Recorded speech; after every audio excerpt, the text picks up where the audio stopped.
ऋषि पंचमी का व्रत भाद्रपद मास की शुक्ल पंचमी को किया जाता है। इस दिन सप्तऋषियों की पूजा की जाती है। यह व्रत गणेश चतुर्थी के अगले दिन और हरतालिका तीज के दूसरे दिन किया जाता है। इस व्रत के बारे में ब्रह्मा जी ने राजा सिताश्व को बताया था। एक बार राजा सिताश्व ने ब्रह्मा जी से ऐसे व्रत के बारे में जानना चाहा जिसके करने से प्राणियों के समस्त पापों का नाश हो जाता है।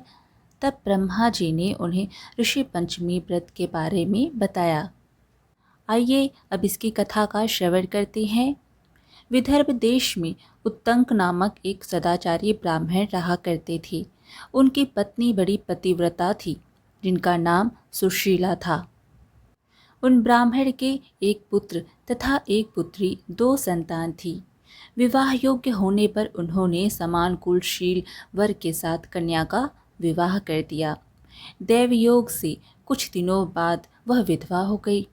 दुखी ब्राह्मण दंपत्ति कन्या सहित गंगा तट पर कुटिया बनाकर रहने लगे।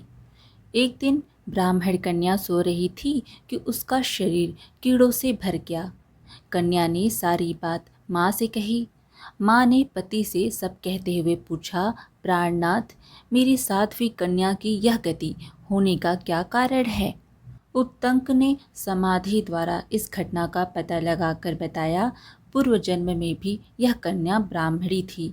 इसने रजस्वला होते ही बर्तन छू दिए थे। इस जन्म में भी इसने लोगों की देखा देखी ऋषि पंचमी का व्रत नहीं किया, इसलिए इसके शरीर में कीड़े पड़े हैं।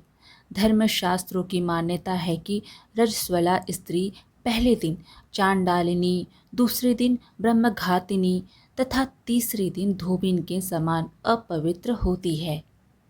वह चौथे दिन स्नान करके शुद्ध होती है। यदि यह शुद्ध मन से अब भी ऋषि पंचमी का व्रत करे तो इसके सारे दुख दूर हो जाएंगे और अगले जन्म में अटल सौभाग्य प्राप्त करेगी। पिता की आज्ञा से पुत्री ने विधि पूर्वक ऋषि पंचमी का व्रत एवं पूजन किया। व्रत के प्रभाव से वह सारे दुखों से मुक्त हो गई। अगले जन्म में उसे अटल सौभाग्य सहित अक्षय सुखों का भोग मिला। ऋषि पंचमी व्रत रखकर पूरे विधि विधान से सप्तऋषियों की पूजा करने से व्यक्ति के सभी प्रकार के पाप नष्ट हो जाते हैं। अविवाहित स्त्रियों के लिए यह व्रत बेहद महत्वपूर्ण और फलकारी माना जाता है। इस दिन हल से जोते हुए अनाज को नहीं खाया जाता, अर्थात जमीन से उगने वाले अन्न ग्रहण नहीं किए जाते हैं। इस प्रकार आज की कथा यहीं पर समाप्त हुई। फिर मिलेंगे एक और धार्मिक कथा के साथ।